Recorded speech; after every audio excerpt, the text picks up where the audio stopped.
hacerme notar eso, ya se ve, entonces de esto estamos hablando, que ustedes van a tener este texto para que hagan el seguimiento en las clases y pueden ir,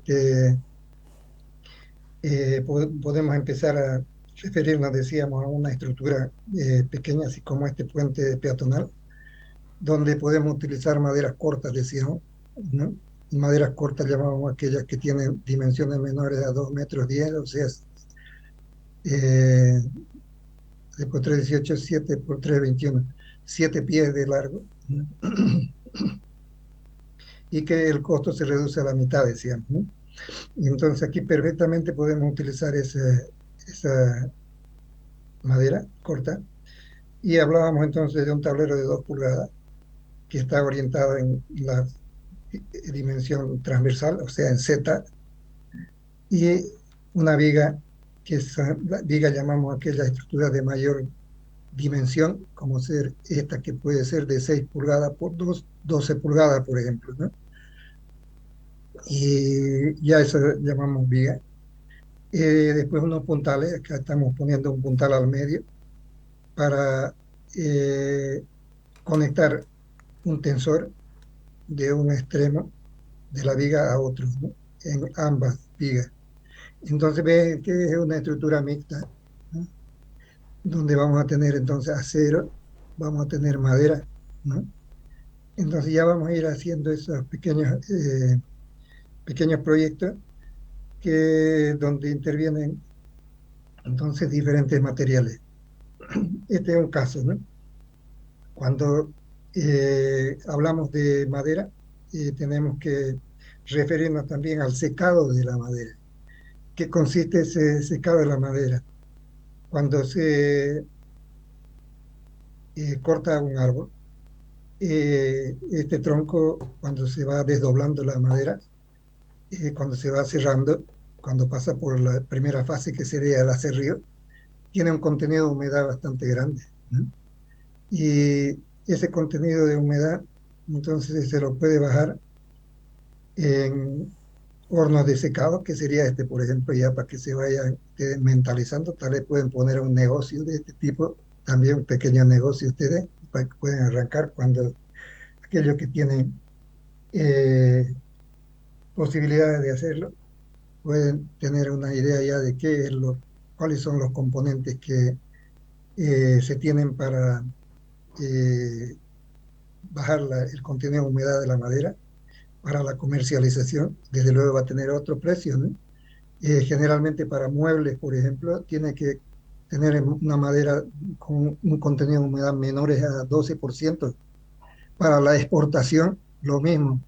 No va a exportar agua, ¿no? Sino, entonces tiene que tener un contenido de humedad menor a 12%. 12% se dice que es el contenido de humedad de equilibrio. Eso pueden ir anotando así puntualmente, ¿no? Son preguntas que se pueden hacer en cualquier momento. Entonces, el contenido de humedad de equilibrio de la madera es 12% para las condiciones de temperatura, presión atmosférica de la región. Es decir, depende de la posición geográfica del lugar donde se tenga este recinto. Entonces, decimos que un horno de secado va a permitirnos tener una madera de mejor calidad, aquella madera que no va a deformarse mientras se produce un secado mayor, es decir, mantiene sus dimensiones. Y eso es lo que se quiere, por ejemplo, en los muebles, en las puertas, en las ventanas, ¿no? Que no se tuerzan, por ejemplo, tampoco. Entonces, bajo esas condiciones que se tiene una madera de buena calidad, ¿no? Así, cuando se usa, por ejemplo, madera verde para una puerta, pueden quedar flojos las conexiones, las uniones, porque se achica la madera, al perder humedad, se achica la madera, pierde una dimensión. Y entonces la pérdida es mayor, por ejemplo, en el sentido eh, de corte tangencial que el corte radial. También todo aquello importa cuando se ve una sección del tablón o de la madera cerrada.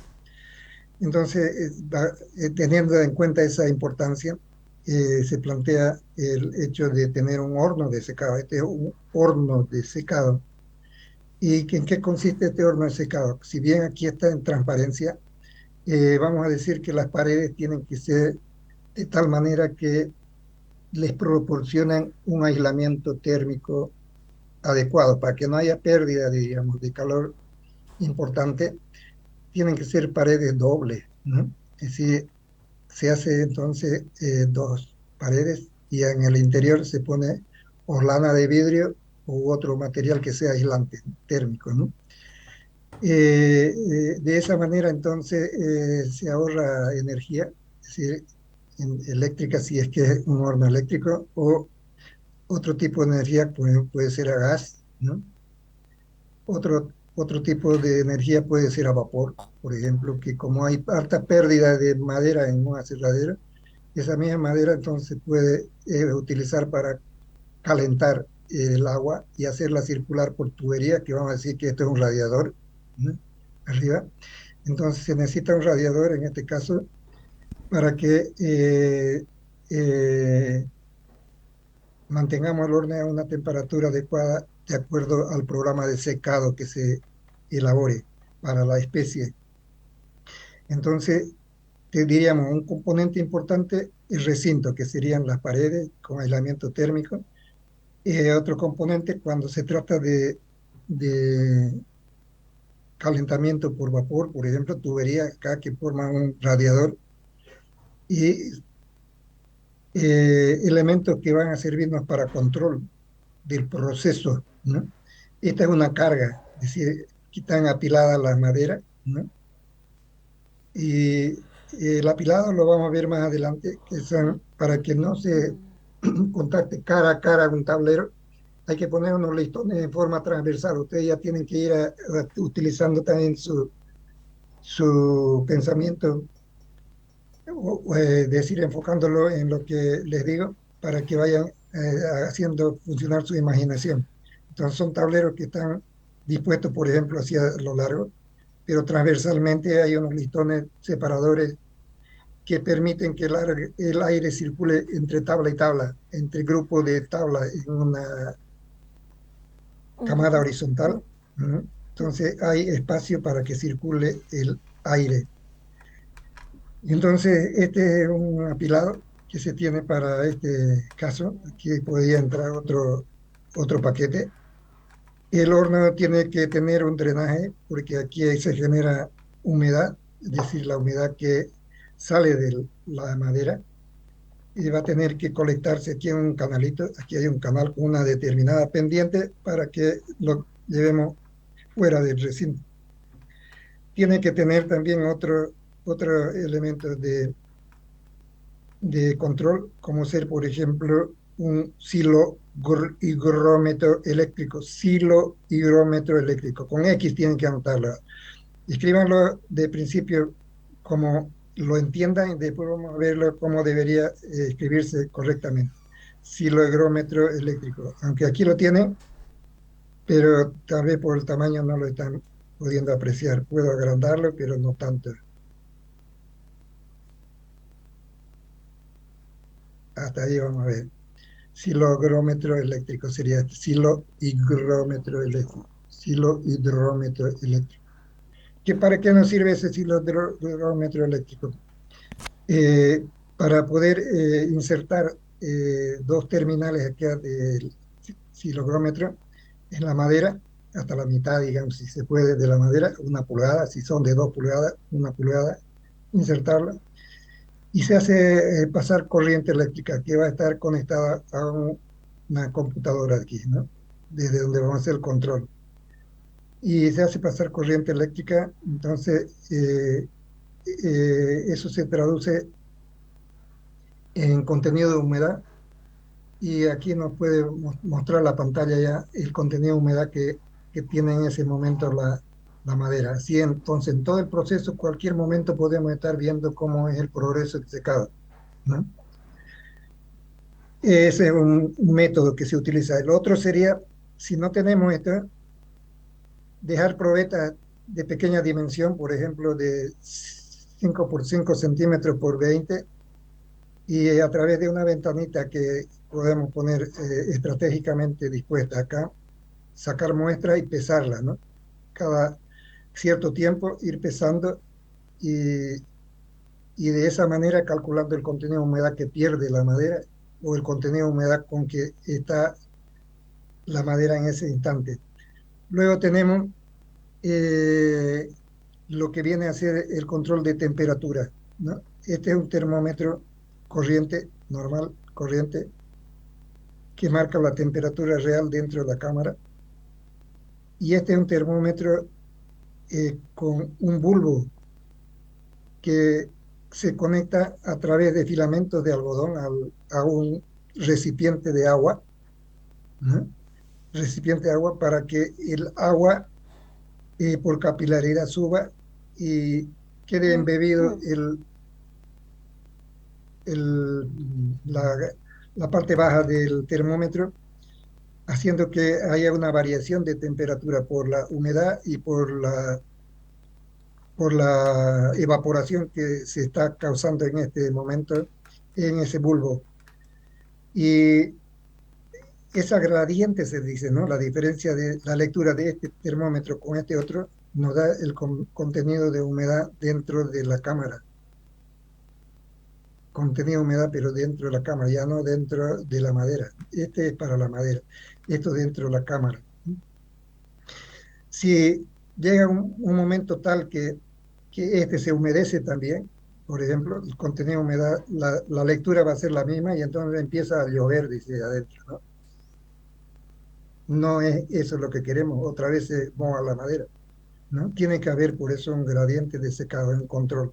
Y esto también se lo puede automatizar y hacer que se lea en una pantalla del monitor, del control. Este control puede estar en Santa Cruz de la Sierra y nuestro horno puede estar en Montero, para decir, ¿no? O puede estar en un lugar más alejado, donde tengamos conexión de energías suficiente como para hacer el proceso de secado. Entonces se puede hacer un control remoto, como podríamos decir, ¿no? No habría necesidad de ni siquiera de abrir las puertas para entrar e inspeccionar adentro, sino todo lo podríamos controlar desde esta computadora. Necesitamos además para ese horno de secado un ventilador, ¿no? Que ventilador es para distribuir eh, aire caliente y hacerlo recircular así, ¿no? Recircular. Entonces, este ventilador es importante también. Se necesita un extractor, aquí sería un extractor de aire, que funcionará cuando tengamos mucha humedad, digamos, una cierta humedad ya que botar del ambiente de la cámara, e insuflar un aire fresco, un aire nuevo, ¿no? Acá. Así es. Eso ya se están imaginando ustedes qué es lo que compone un horno de secado y cómo se hace el control. Eh, lo importante también que esta camada, aquí se puede apreciar mejor ya la orientación de las tablas y los elementos transversales que se ponen para permitir que el aire entonces circule por entre las piezas. Yo voy a ponerlo así y vamos a ver qué grado de interés le pusieron y que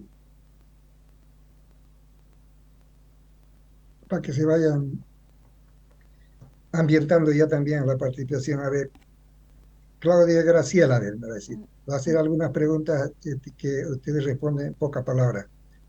Ok, Claudia Graciela, ¿qué decía como, qué se dice como definición del contenido de humedad de equilibrio? de equilibrio.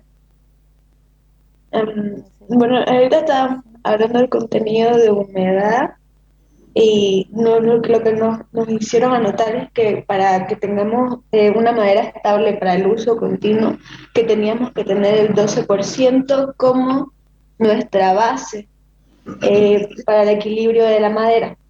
Así es, ¿no? Entonces, vea Depende que también mucho de la ubicación geográfica, ¿no? así es. Entonces, esa es la importancia de secar la madera, entonces, ¿no? Cuando hablo con Kawasi, por ejemplo, va a ser un primer llamado porque no está en imagen aquí en mi monitor. Kawasiri,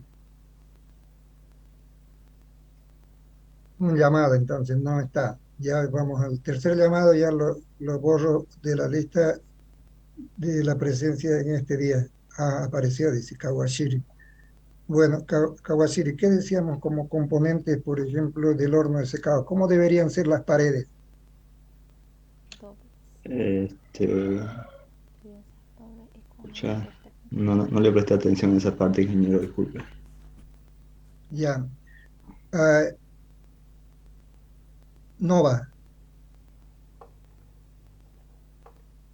¿Oretea Nova o qué es? Oreteano es ingeniero. Ya, Oretea Nova. Ya, puede hablarnos sobre los muros, cómo tendría que construirlos. Los muros de este deben contar con pequeñas aperturas por las cuales nosotros podríamos introducir, pueden ser nuestras dos terminales, y de esta manera, mediante estas dos terminales van a pasar corriente eléctrica y gracias a eso podemos determinar la humedad en la madera. O también hay otra opción, digo, también hay otra apertura que deben tener que son ¿cómo se llama? Un ventilador para drenaje, ya que el horno de secado produce humedad. Ya, hasta Por ahí nomás, tanto, está bien. Lo que importa también es decir cómo construimos los muros de la cámara de Villarroel.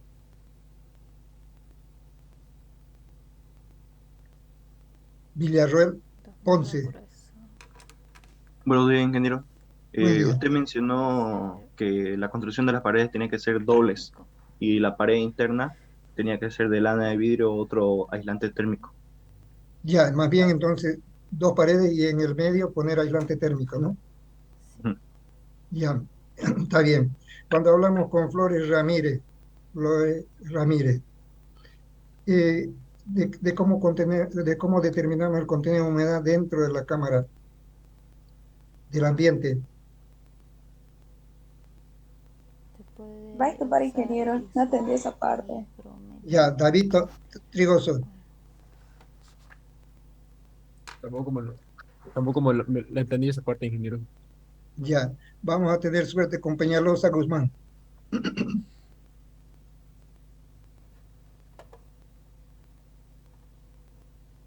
Mejor si lo dices sin ver el texto ya. ¿Qué dice Peñalosa? A ver, con Blanco Espinosa tenemos suerte. Habían dos termómetros y era mediante Ya, la doctor, gradiente térmica. ya. ¿Qué características tiene cada uno de ellos?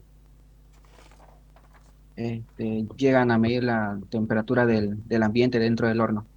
Sí, uno que es un termómetro normal que mide la temperatura dentro del horno. Otra, Eh, Hay un termómetro también que va entre las maderas, entre medio de las maderas. bueno, a ver, vamos a ver con Virginia Loaiza, Yucra. Parte respondió su compañero, pero tal vez vos puedes complementar con lo que significa el termómetro de bulbo húmedo. Uno es bulbo seco, el otro es bulbo húmedo. ¿Cómo se lo, cómo se lo entiende a qué función tiene el de bulbo húmedo?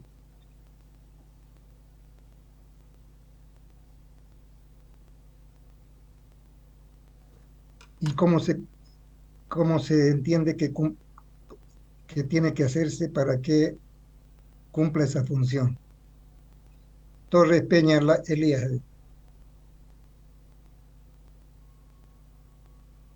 Ingeniero, buen día. El bulbo húmedo era para determinar la humedad del horno. Ya, a ver si nos puede complementar a Espinosa Macoño. ¿Cuáles son las características del bulbo seco húmedo? ¿Qué, qué hacemos para que se llame bulbo húmedo? ¿Qué función tiene que cumplir? ¿Controlar la humedad de la madera, ingeniero? Sí, para controlar la humedad de la madera necesitamos dentro del horno un termómetro que mide la temperatura real, digamos, dentro del horno. Y es el termómetro bulbo seco. Y tenemos un termómetro de bulbo húmedo. ¿Cómo se caracteriza ese termómetro y qué es lo que nos determina? No sabría decir, ingeniero. El Ya, seco nomás. Marco Antonio,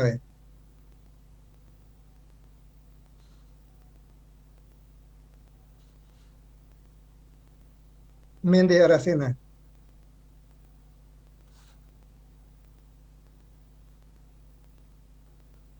Méndez Aracena, me está escuchando, tiene que abrir su micrófono para hablar. Sí, Nada. ingeniero, va a disculpar, mi internet está lento. Ya, entonces puedes hablarme ahora, te escucho.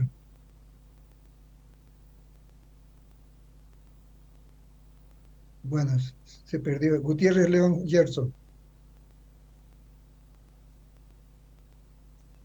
Yo respecto a lo de termómetro con bulbo, le entendí que tiene que estar conectado a un bulbo con agua para que para saber el contenido de humedad dentro de la cámara.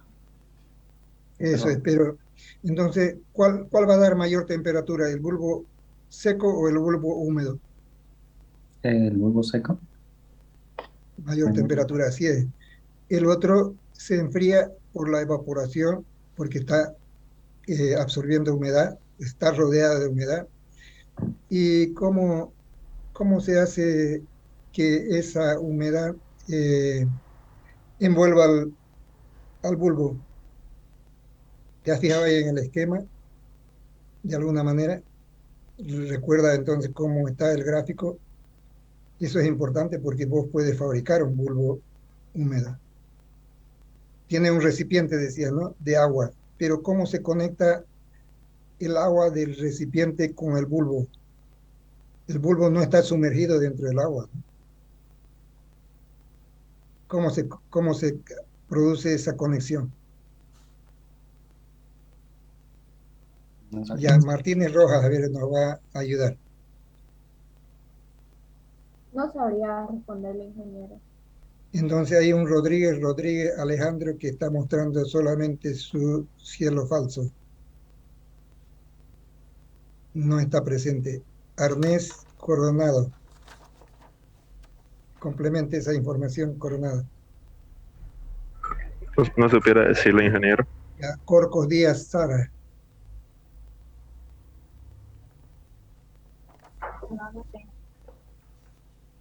Nada. Cano Taborga Junior. No sé, ingeniero. Jonathan, ¿no? Ya. Aquí Sí. vamos a tener suerte. A ver, la Cerda Rivera Javi. Mediante unos filamentos de algodón que permiten por capilaridad subir la humedad. Así es. Entonces eso va a permitir que se humedezca el bulbo y al evaporarse el agua hay una caída de humedad, ¿no? Una baja de humedad. Entonces ustedes cuando están transpirando también, hacen deporte y están transpirando, entonces si entienden que esa transpiración es para mantener la temperatura dentro del cuerpo, si no, entonces se calentaría demasiado. Entonces hay un enfriamiento en la superficie, en la piel, uno siente un frescor, ¿no? Eso es lo que hace entonces ese bulbo húmedo. Esa diferencia de temperatura de bulbo seco a bulbo húmedo, ¿qué le llamamos terraza Condori? ¿Cómo dijo, ingeniero? La diferencia de temperatura de bulbo seco a bulbo húmedo, ¿qué nombre recibe? Gradiente, ingeniero. Así es, gradiente de temperatura sería, ¿no? Vean que hay un aprovechamiento interesante, más o menos yo diría un 50-60% que respondió bien, ¿no? Y eso es un buen indicador que vamos a seguir entonces. Por eso hay que prestar atención, hay que estar atento a todo. A partir de ahora yo voy a ir anotando ya lo que son buenas respuestas para una buena participación también, para que tengan una bonificación y ustedes van anotando, cuando yo les diga anótese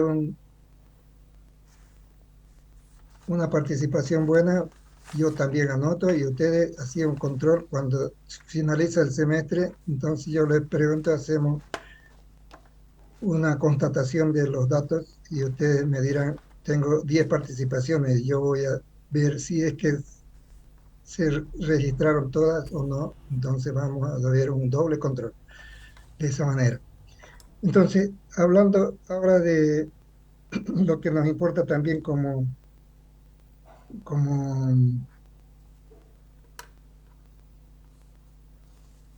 vamos a volver al tamaño natural, para que lo recuerden. Ya, me olvidé aquí también de decir que un componente adicional, este humidificador que ven aquí. Entonces hace una instalación de agua que llega acá y cuando dentro de la cámara está muy seca, el ambiente muy seco, entonces se humidifica para tener una humedad controlada entonces por el programa que vamos a hacer de secado. En ese momento debería tener un cierto contenido de humedad y con esto modificamos entonces el contenido de humedad dentro del campo. No conviene que sea un secado muy violento, por decir, ¿no? Que esté muy seco, se va a secar demasiado rápido, entonces puede haber problemas en la estructura de la madera, ¿no? Entonces tiene que ser todo controlado. Ya, vamos a hablar del temario entonces. Esta es la estructura, el tema de estructuras de madera, y aquí tenemos el temario que ustedes pueden ir leyendo. Tenemos en primer lugar que hablar de la madera como material estructural, desde el punto de vista estructural, ¿no? Y después nos interesa entrar ya al dimensionamiento. Cuando hablamos de dimensionamiento por flexión, esto ustedes ya lo han visto en sus cursos de resistencia, compresión, flexocompresión, flexotracción, torsión, todo aquello, saben ustedes cómo hacerlo. Pero aquí vamos a aplicar todo eso ya en estructuras que van a ser estructuras reales. Elementos de unión, cómo conectar, digamos, las diferentes piezas que ya están calculadas de una estructura a otra, de ser de una viga a una columna, de viga a viga, cómo conectarlo para hacer la transferencia de fuerza. Entonces eso se puede decir que podemos hacer las uniones con clavo, tornillo, perno, tirafondo, entalle y conectores. Tal vez hay algunos elementos que ustedes no conocen, pero aquí se van a ir familiarizados ya con ellos. Esto conocen ustedes, clavo, tornillo, perno, pero tirafondos tal vez no. Los tirafondos no son nada más que una parte roscada como el perno, pero que es cónica, es decir, que va de menos a más en diámetro y tiene una cabeza de perno que se puede ajustar con llave porque son desde tamaños de 1 pulgada hasta 12 pulgadas pueden encontrarse de grandes, ¿no? Entonces ya se necesita mucha fuerza para hacer y es con llave que se mete. Entalle se refiere a que debemos hacer cierto trabajo en la madera para que una encaje con la otra y pueda hacerse una transferencia de fuerza sin necesidad de ninguno de estos elementos, ¿no? Simplemente por contacto, compresión, cortes, ¿no? Y los conectores, que son elementos que tienen la combinación de utilizar perno y utilizar otros elementos que amplifiquen el área en contacto con la madera. Esto lo vamos a ver más adelante también.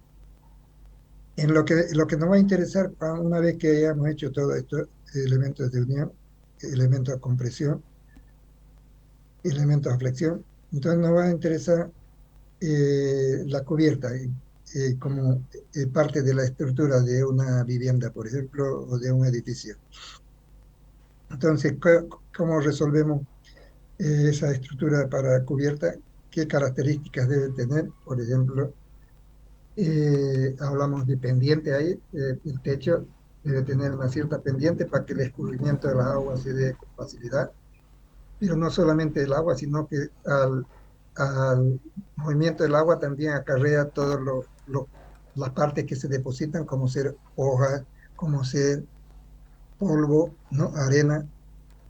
Entonces, limpia, diríamos, la cubierta, ¿no? Hablamos de pendiente, entonces, que es importante, y esa pendiente va a tener, estar en función de la posición geográfica también de la estructura de la que estamos hablando, porque hay lugares donde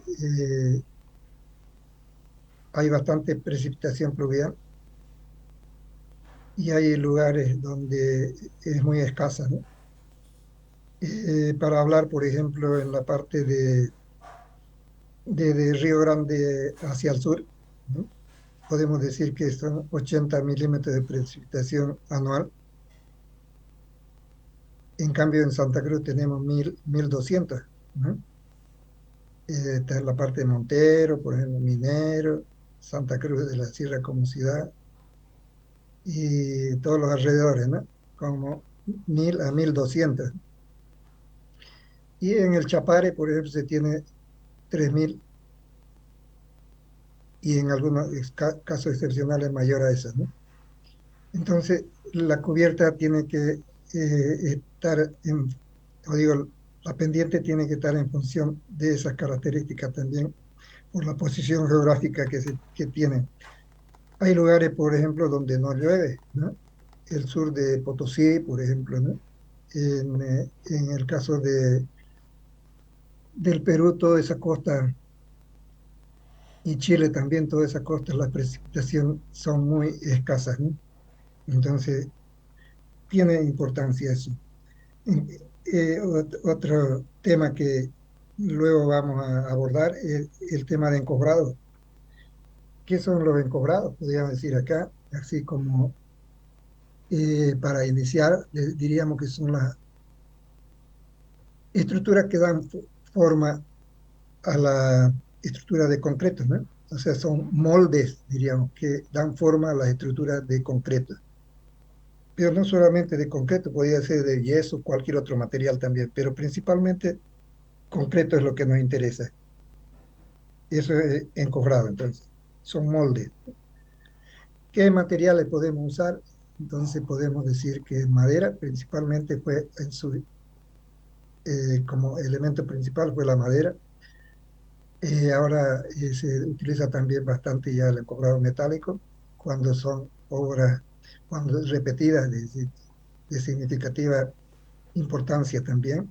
Entonces ya hacemos uso de encofrado metálico, que tiene una diferencia con lo de madera en su repetición de uso. Es decir, que la madera puede tal vez esperarse unos 5 o 10 usos.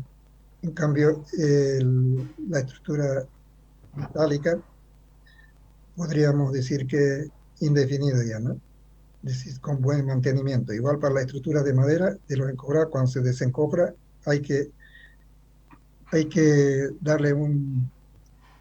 ponerle un cuidado especial. Es decir, que el cuidado va a referirse a que al desencofrar pongamos esto en un lugar donde esté protegido de la incidencia del sol directo, o sea, protegido, ¿no? También de la lluvia, ¿no? Y de esa manera cuidamos entonces que no se tuerza, que no se alavee la madera, ¿no? Y nos sirva para repetidos usos. Cuando hablamos de la protección que le damos al encofrado, normalmente se lo hace con aceite, ¿no? Pero hay también otros líquidos desencofrantes que se pueden conseguir, pero que tienen un valor tal vez mucho más alto. cuando se tienen encofrados para hormigón visto, es decir, aquellos que van a quedar aparentes sin ningún tratamiento posterior con cemento, sino simplemente con pintura. Entonces eso merece ya el uso de desencofrante que tiene, por ejemplo, Sika, tiene material, o digo, productos para desencofrar. Es decir, que se aplica a la madera para evitar que, uno, sería la absorción del hormigón,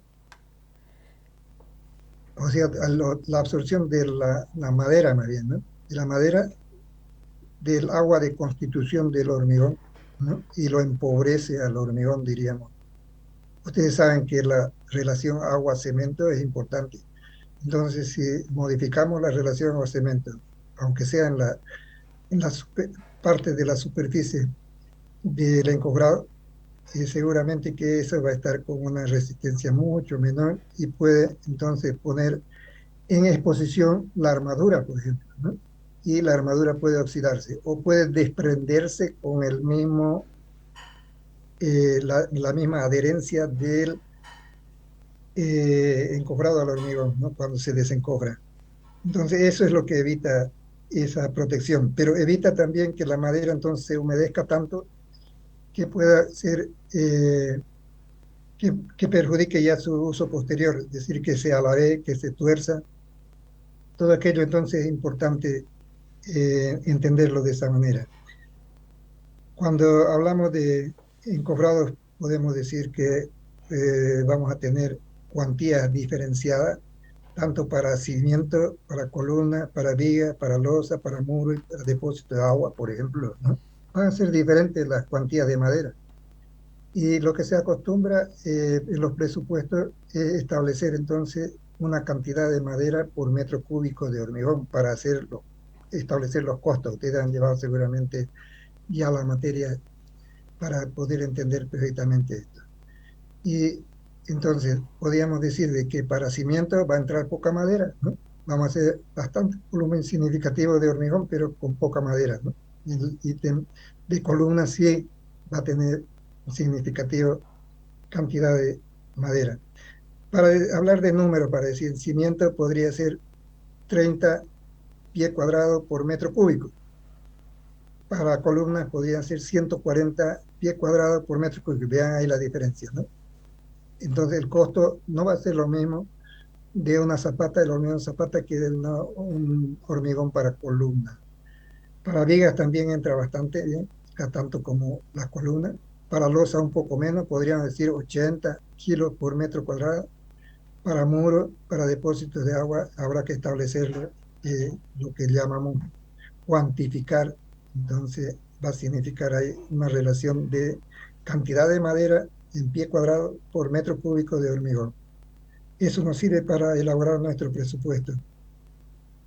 Después vamos a ver encobrado para escalera, encobrado deslizante, que se aplican bastante bien ya en nuestra época. De aquí para adelante seguramente que van ustedes a ser los pioneros en utilizar encobrados deslizantes, y en su propuesta también tienen que hacer esa consideración porque se ahorra bastante tiempo y son tecnologías que en otros lugares se utilizan mucho. Decir que un viaducto, por ejemplo, este viaducto del Avance, cuarto anillo, vamos a decir que tardó 1 año y medio. Con encobrados deslizantes tal vez podíamos hacerlo sin perjudicar el tráfico, en otra palabra, ¿no? Sin cerrar el tráfico podríamos hacerlo en mucho menos tiempo, ¿no? Y inicialmente tal vez puede asustar el hecho de los costos iniciales, pero a la larga no estamos perjudicando también el tráfico vehicular, que es lo importante. Encofrado deslizante, vamos a decir, en ese aspecto, y se utiliza mucho para viaductos, por ejemplo, ¿no? Ustedes van a ver soluciones que actualmente se exigen para no modificar, diríamos, el ambiente natural que se tiene cuando se hace el trazo de la carretera. Entonces hay lugares que se resuelven por viaductos y que pueden tener entonces alturas tan grandes sobrepasando los árboles, por ejemplo, ¿no? Si alguien de ustedes conoce, por ejemplo, San Pablo, de San Pablo a Guarujá, hay varios túneles, como 13 túneles, pero también hay varios viaductos que van por encima de los árboles para no tocar la naturaleza siquiera, ¿no? Entonces, ustedes van a tener que hacer esas soluciones seguramente aquí dentro de la ciudad ya. Van a tener que proponer soluciones de esa naturaleza, ¿no? Porque nos vamos luego a las especificaciones y después las aplicaciones. Vamos a hacer un puente de madera, así como el que mostramos, pequeño. Vamos a hacer un showroom. Vamos a hacer también, si hay tiempo, una vivienda completa. ¿Qué es lo que tenemos como bibliografía? Aquí ustedes pueden leer todos los títulos y el autor y la editorial también si van a comprarse ese material, ¿no? Ahí son libros muy buenos, ¿no? O si quieren buscarlo también en internet, si tienen la suerte de encontrarlo.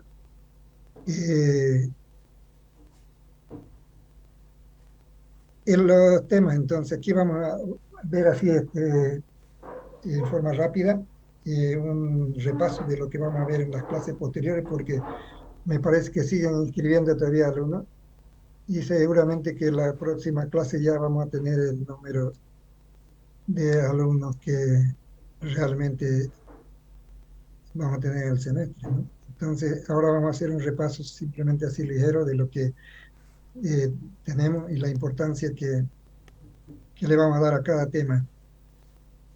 Ya hemos hablado entonces de el contenido y hablamos entonces ahora ya en un poco de desarrollo, diríamos, del contenido para decir que madera como materia de estudio, ¿qué nos va a importar? Dice, ¿no? Nos va a importar la composición, por ejemplo, química, ¿no? De la madera. Y aquí la tenemos en peso, ¿no? Porcentaje en peso. Ya que la mayor proporción es el carbono, ¿no? Después tenemos el oxígeno, hidrógeno, ¿no? Así es, nos va a importar saber eso.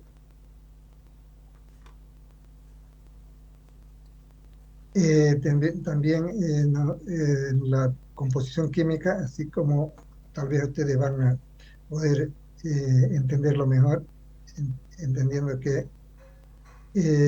cómo se hace el enlace de los elementos y cómo se hace el enlace ya entre ellos, ¿no? Para formar la madera. Y esto van a tener una descripción de las partes que constituyen el tronco. Se va a ser importante, ¿no? Aquí estamos. Sección transversal del tronco, partes que lo constituyen, por ejemplo, corteza, la parte externa, líber, una parte interna, adherida a la corteza, el cambio, la parte blanca, albura. El cambium, perdón, cambium está entre el líber y la albura. Entre el líber y la albura acá. Son pequeñas laminillas, ¿no? Enseguida vamos a dar rápidamente su característica. Después la médula, anillos de crecimiento, radios medulares, médula. Todo esto que estamos repasando acá es más bien de conocimiento de ustedes porque han llevado sus cursos de formación anterior, es decir, en colegios, ¿no? Pero sí vale la pena recordarlo para saber de qué parte vamos a valernos para nuestra estructura, cuál es la mejor parte para nuestro material estructural. Y vamos a repasar, por ejemplo, hablando de las cortezas, ¿no? Que en la definición podríamos establecer dos condiciones, por ejemplo, ¿no? Es decir, que su constitución, cómo está constituida,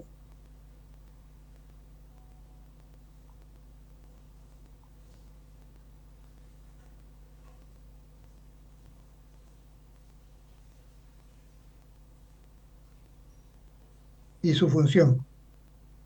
Y vamos a decir células vivas.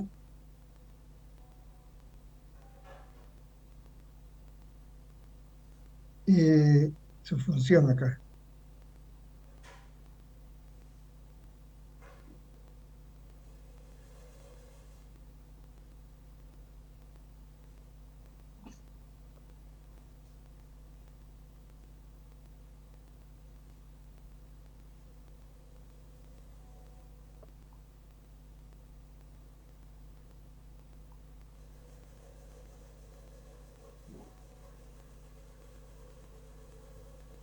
Ya me he puesto constitución.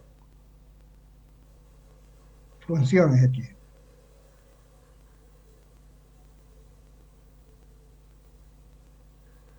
Ahora sí, de eso podemos hablar acá. Entonces podemos decir, por ejemplo, cómo está constituida la corteza, qué función tiene la corteza, ¿no? Entonces vamos a decir la corteza. Vamos a intentar, vean ustedes que han visto en la naturaleza, nos muestra, nos enseña todo esto.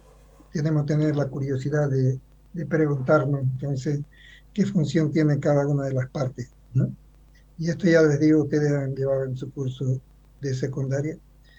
Entonces, podríamos intentar, por ejemplo, si tenemos suerte en la definición, intentar, por ejemplo, con alguno de los alumnos. En la primera parte no lo encontrábamos, Segovia, ahora sí ya lo tengo. Segovia, a ver, ¿cómo intentarías una definición de corteza? Es decir, cómo está constituido, tendríamos que abarcar eso, ¿no? Cómo está constituido y qué función cumple, ¿no?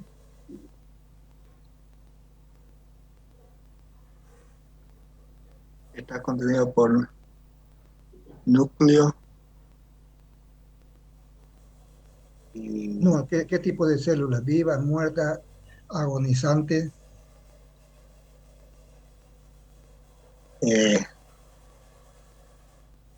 Nada. Méndez, a ver, Méndez nos va a ayudar. Méndez. Bueno, no sé la verdad, pero yo creo que viva. Vivas, células vivas. Quiroga, Tapia.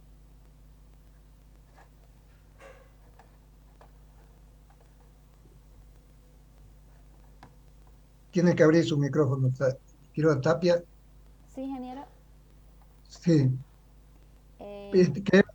Queremos que nos defina la corteza. Entonces, en la definición tiene que expresarse qué tipo de célula está compuesta y qué función tiene la corteza. ¿Qué función cumple? Sería la manta protectora del tronco, la corteza. Así es, entonces protección diríamos, ¿no? Ya. ¿Y sus células serán vivas, muertas? Serían vivas, la celulosa no sé si sería viva. Ya, a ver, vamos a tener suerte con la cerda, si es que puede complementar algo o si está de acuerdo con lo que dijeron sus compañeros.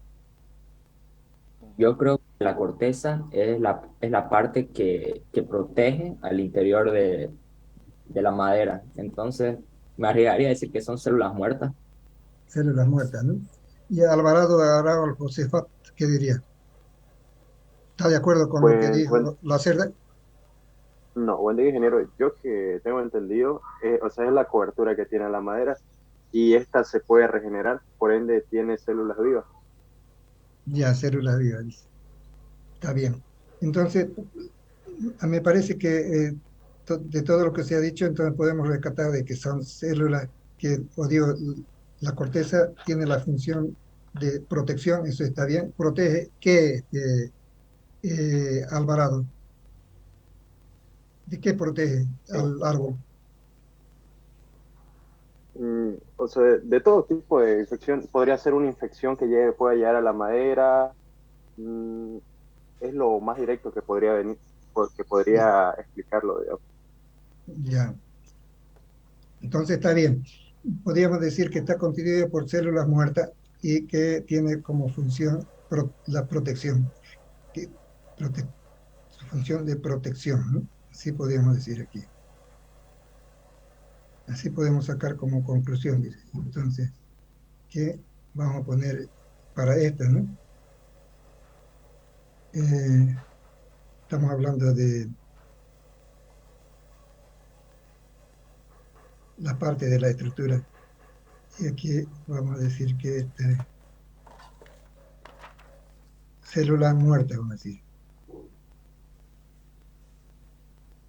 Y su función es protección.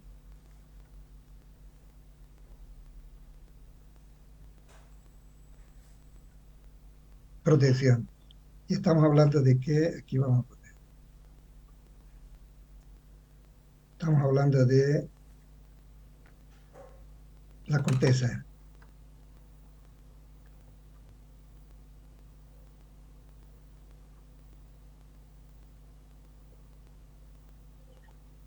Vean que podemos responder de esa manera. Célula muerta aquí.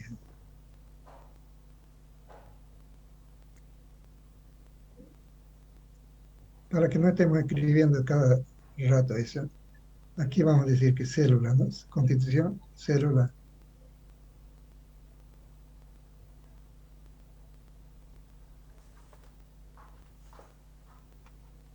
Si no, vamos a estar poniendo en cada instante.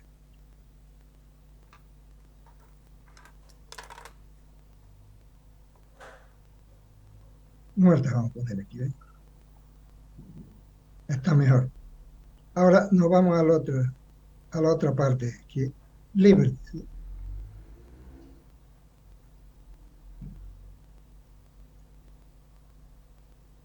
Floema también se llama.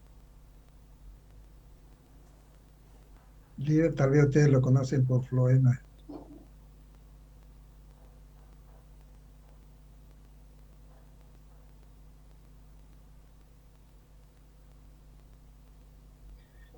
Vean que vamos enriqueciendo entonces también nuestro lenguaje para poder hablar más técnicamente en el campo, en este campo que es muy importante, floema.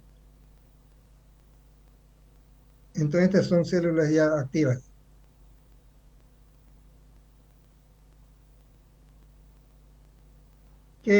¿Cuál es la función aquí?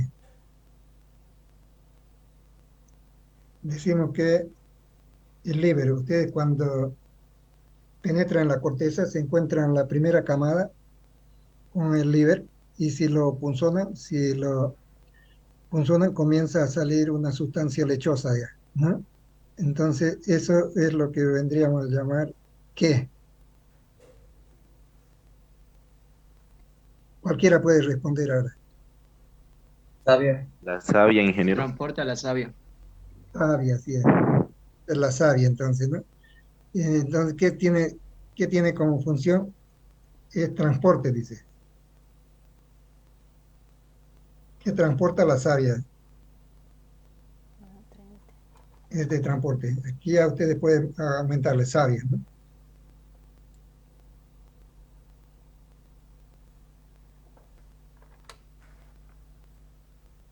Transporte.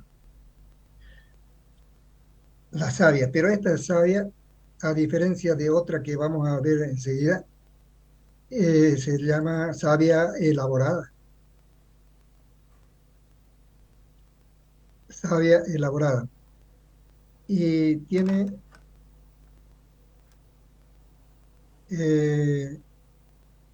una dirección desde las hojas hacia la raíz, o sea, en sentido de la gravedad, digamos. Entonces, esa savia, el alimento para la planta, lo transporta a todo el tronco, quiere decir, ¿no? Hasta las raíces. Pero eso ustedes van a entenderlo de esa manera. Aquí le decimos entonces savia elaborada, entonces un transporte descendente. La savia se elabora en la hoja, ¿no? Por el proceso de Segovia nos dice ahora. ¿Qué se llama ese proceso? En las hojas, que se dan en las hojas para fabricar la savia elaborada. La Fotosíntesis. fotosíntesis. Fotosíntesis, así es. Es una fábrica entonces de savia que aprovecha entonces qué es necesario para que se dé ese proceso cano. Cano, se esconde cano. Tiene que ponerse ya. ¿Cómo dice, ingeniero? ¿Qué es necesario para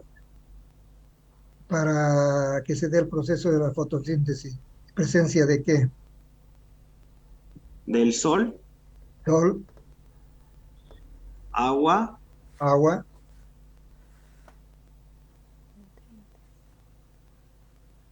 eso no me acuerdo. ¿y de dónde saca el carbono? Porque hemos visto que el carbono es lo más importante ahí, ¿no? Carbono, oxígeno, hidrógeno. En la composición, vea, eso ya nos ilumina la parte química, dijimos, ¿no? De una célula.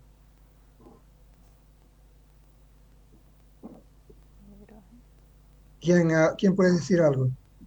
Nos falta un elemento Del, di- más. del dióxido de carbono que nosotros exhalamos. Así es. Vean que es como decir que la utilidad que tiene para la raza humana, o no solamente para la raza humana, ¿no? Para todos. Entonces, transforma, diríamos. ¿Qué le llamamos a lo que significa, por ejemplo, el escape de los vehículos? ¿Qué le llamamos a ese gas?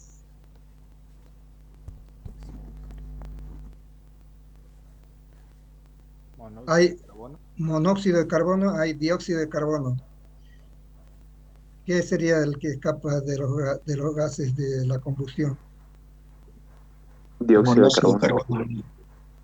Vean que es interesante preguntarse eso, ¿no? Para la contaminación ambiental. Y todo aquello llevarlo también a entender el efecto de invernadero, ¿no? Se dice que, por ejemplo, en la Amazonía se ha hecho estudios, ¿no? De que cuánto de agua devuelve un árbol al medio ambiente, ¿no? Ustedes saben que eh, por cerca de 500 litros, un árbol grande, ¿no? En la Amazonía, 500 litros de agua por día, que se presenta así como vapor, ¿no? Es decir, que exhala, digamos, la planta. Y es mucho decir eso, imagínense 500 litros, ¿no? Y eso es terrible que estamos acostumbrados a tenerlo como referencia, por ejemplo, aquellos se comercializan con aceite, con gasolina, 200 litros tiene un tanque de eso, ¿no? 5 de eso, entonces, de agua está devolviendo a la naturaleza árbol. Y eso modifica entonces el clima en el lugar. Se crea un microclima que es favorable entonces para bajar la temperatura, etcétera, etcétera, ¿no? Y para el crecimiento de las plantas también menores. Pero vayámonos entonces a eso, vamos a ir tocándolo más adelante con mayor insistencia. Vayámonos entonces ya no voy a escribir acá, ustedes van a ir siguiendo esto, vamos a ir hablando sobre esta parte para definirlo. Entonces son células activas, transporte que la savia elaborada, y seguidamente entonces tenemos el cambio. El cambio, así como su nombre lo indica, entonces es donde se generan las células nuevas. Entonces aquí ponemos como son células nuevas o vivas, ¿no? ¿Y qué sería aquí? ¿Qué pondríamos acá en función?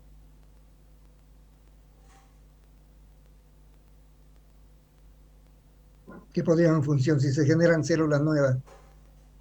Creación. A ver, una palabra encuentre de definición.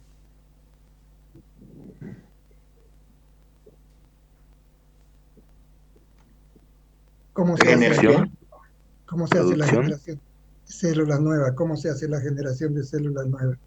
Vamos a ver quiénes están durmiendo aquí. Marco Antonio está durmiendo. Ahora sí, revivió. Ya. ¿Qué podríamos ponerle entonces aquí para nuestra definición? Aquí vamos a poner entonces cambium. Yo le dije Se genera el tejido, ingeniero, puede ser. cambium, ¿no? Son células vivas, ¿no? Activas, vivas, activas.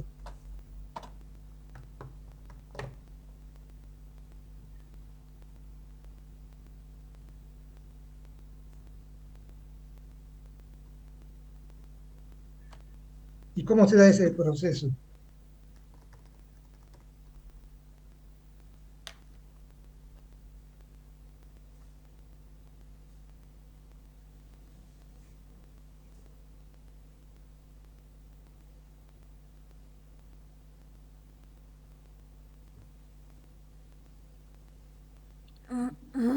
Se da por partición celular, ¿no? Una célula se divide y crean entonces células tanto para que vayan formando en grosor, en el perímetro, en la parte radial, entonces del tronco, favorece el crecimiento del tronco. Pero entonces sería que reproducción, si tal vez podían poner acá. ¿Saben ustedes que la reproducción puede ser sexuada o asexuada? ¿Qué sería esta? ¿Sexuada o asexuada? Asexuada por mitosis. ¿Qué sería esta reproducción? ¿Sexuada o asexuada? Asexuada. Asexuada. Asexuada. Ya, pero eso le ponen ustedes. Entonces vamos a poner aquí reproducción nada más. Ustedes han llevado todo esto en secundaria, pero tal vez no le estaban dando la importancia porque no sabían qué carreras iban a estudiar. Y alguna vez se olvida uno. Pero aquí estamos recordando para poder darle importancia de vida, porque vamos a utilizar este material para la construcción, ¿no? Ya. ¿Y qué más entonces? Decíamos que puede ser, la reproducción puede ser sexuada o asexuada, digamos, ¿no? No interviene para nada los sexos, no tienen sexo, dice. Pero ¿qué es lo que entonces ocurre? ¿Qué le llamamos a ese proceso de partición celular sería? ¿Qué le llamamos? Mitosis. Mitosis, ¿no? Así es. Vean que hay alguno que se acuerda siempre. Así es, que recuerda por lo menos. Torres Peña Elías dice mitosis, sí, pero lo está viendo en internet. No, ingeniero. Pero tienes que aparecer vos más bien como tu imagen. Ahí No, estáis viendo alguna célula. Nada. No, ingeniero. Muy débil tu voz también se escucha. Ya, entonces mitosis. Mitosis se llama esa partición celular, ¿no? Bueno, no lo voy a poner aquí para que ustedes en el repaso lo puedan ir mencionando. Y así entonces, ahora vamos a decir, sin escribir, vamos a decir los demás. Duramen, que duramen está constituido por células inactivas ya muertas, diríamos, ¿no? Muertas, que sirven, estas otras sirvían también para transporte. En la albura me olvidé, no lo hemos anotado, albura. Hasta ahí vamos a anotar. Albura. Células activas, vivas, activas también.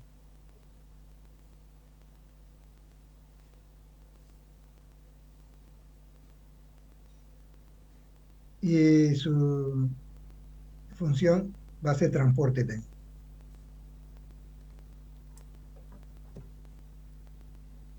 ¿Qué transporta? Pero diríamos, ahora ahí viene la pregunta, ¿no? ¿Qué transporta? Si es de transportar algo, ¿qué es lo que transporta? A ver, ahora se... A ver, vamos a preguntar. Oretea, ¿qué transporta? Uy, perdón. Transporta savia. Hay dos tipos de savia. Ya, ¿qué savia? La que nos acaba de nombrar, que es la elaborada, y, y esta no me acuerdo del nombre, pero la transporta la otra y la transporta desde las raíces hacia arriba. Así es, célula, transporta la savia bruta, se llama ese. ¿No? Entonces, aquí lo vamos a dejar así para que ustedes recuerden. Savia bruta. Y entonces de abajo para arriba. Pero ¿cómo es que desafía la facilidad que debería darle la gravedad, por ejemplo? ¿No? ¿Cómo es que vence esa fuerza de gravedad para llegar a 30, 40 metros de altura en árboles grandes? Como si fuera una bomba, ¿no? Por la capilaridad. Así es, capilaridad. ¿Y qué más?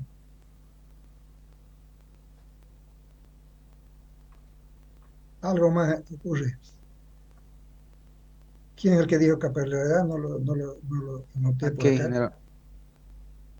Ya vamos. ¿Qué más? Si dice algo más. Blanco, ¿no? Sí, ingeniero. ¿Qué más? Blanco. Has salvado la mitad de tu vida. Te falta la otra. ¿Qué más favorece a esa ascensión del líquido hacia el resto de la planta hasta las hojas? Las sustancias minerales, el agua que toma del suelo, eso lo transporta.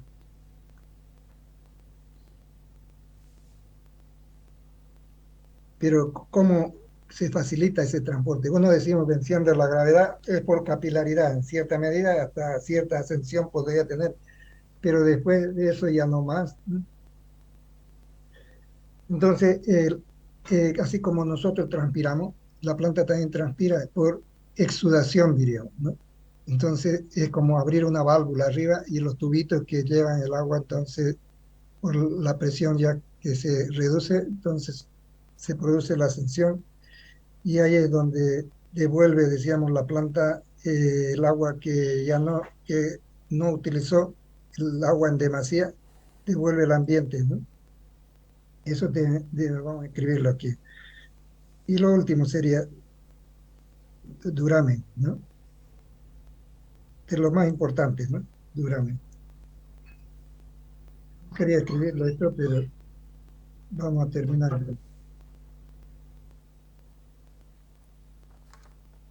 Duramen. ¿Qué es lo que...? Ya aquí prácticamente son muertas ya estas células. Ya cumplieron su ciclo. Las atraviesan ciertas radios medulares, pero tiene su función. Esta es la función que va a definir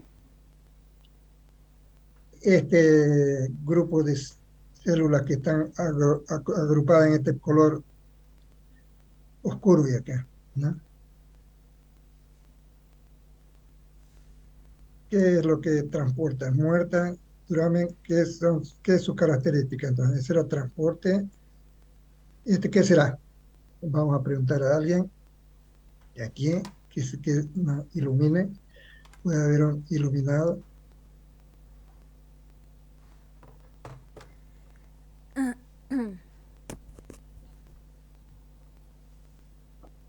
Ya. ¿Qué es lo que, cuál es la función del durán? La parte más dura del tronco. Sí. Tiene roja melanina, a ver, ya. Soporta la estructura. Entonces, resistencia, nos podríamos decir, ¿no? Es mantener el tronco y la hoja, ingeniero. Sí, entonces su función es resistencia. Le da resistencia al tronco. ¿Y las raíces para qué servirán? Pues son parte del árbol. No está anotado acá, pero podríamos ponerlo. Para el equilibrio. Así es, entonces eso anclan la estructura en el piso, ¿no?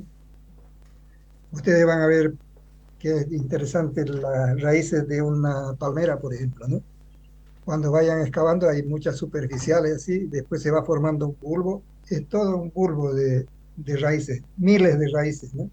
por eso le da la resistencia adecuada de empotramiento, diríamos, a la estructura de una palmera, ¿no? Hay palmeras, por ejemplo, tan esbeltas como el sumuqué. Ustedes conocen, si conocen algo de palmeras, se han interesado por buscar los nombres. Y esa es tan esbelta, tan delgada, pero que puede crecer a unos 30 metros de altura y a recibir la fuerza del viento, por ejemplo, sin ningún problema, ¿no? Especialmente cuando crecen en lugares donde hay mucha vegetación, ellas buscan la luz y crecen mucho, mucho, ¿no? Muy alto. Entonces uno no se explica cómo pueda sustentarse, pero cuando ve que el anclaje es perfecta, ¿no? Y la resistencia también de las fibras es lo suficiente como para recibir un momento importante de todo lo que vean ahí, una compresión se da, ¿no? Entonces son estructuras de la naturaleza que se han ido amoldando conforme aparecen, digamos, los fenómenos que la perjudican, ¿no? En cierta manera. Bueno, aquí vamos a dejarlo entonces nosotros esta clase y espero que ya en la siguiente clase haya más alumnos y después vamos a dividir nuestro tiempo para decir cuándo hacemos prácticas y laboratorio. Lo que es importante que ustedes también tengan algún programa. En este caso el que estamos usando es RAM Element, y le van a preguntar a la ayudante si es que está todavía por acá, creo que nos estaba acompañando. Sí, ingeniero, estoy aquí. Ya, entonces decirles cómo van a bajar, si es que aprovecha un minuto, dónde lo encuentran, cómo van a bajar, y especialmente los módulos de carga, o sea, de la norma. Ya, está bien, ingeniero. Ya, puede indicarlo entonces, Arete. Ahorita no sería posible. Te estamos escuchando. Yo voy a estar investigando, creo que envió el link en el otro grupo de la anterior gestión, de ahí se lo voy a compartir a los chicos para que lo descarguen. Ya, entonces, pero es importante que lo tengan para que vayan ensayando también en su casa, aquellos que van a ir al laboratorio. Los que no tengan no van a tener pretexto porque van a tener que ir al laboratorio, ya lo van a atender y pueden usar entonces todos esos equipos para hacer sus proyectos, ¿no? Pero los que tengan, entonces pueden hacerlo también desde sus casas, ¿no? Hacerlo en su casa.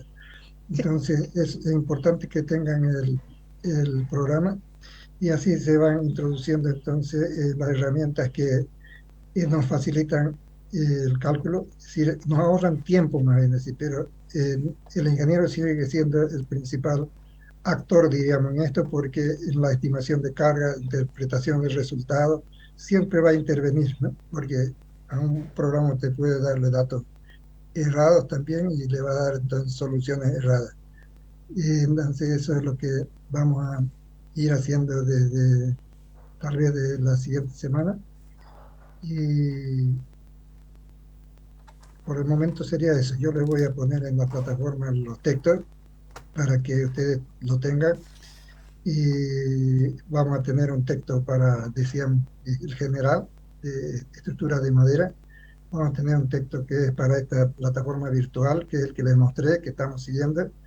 Vamos a tener otro texto que es de encobrado, ¿no? Encobrado, un tema como si fuera un tema aparte, pero hay un texto también de encobrado y hay una parte también para la clase virtual, ¿no? Entonces, van a tener todas esas herramientas, no hay ningún pretexto para que aprovechen entonces su bibliografía y de la bibliografía que han anotado seguramente ahí, y lo que van a tener en los textos, también en el texto está la bibliografía. Y nos veríamos entonces la próxima semana, ¿no? El martes.